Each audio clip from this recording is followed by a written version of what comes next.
Just finished a laboratory exercise on Zoom, and I really like this little whiteboard thing. It's a Wacom drawing tablet, so I'll just show you how it works real quick here.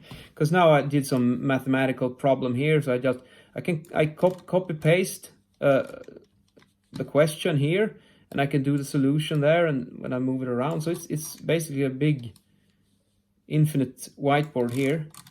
And then when you write, you just do it like this, and you get the eraser. Perfect. If you push a bit harder, it becomes large, so you can quickly erase. Like this, you got a small one and you got a big one, and you got different colors, and you can change the pen size.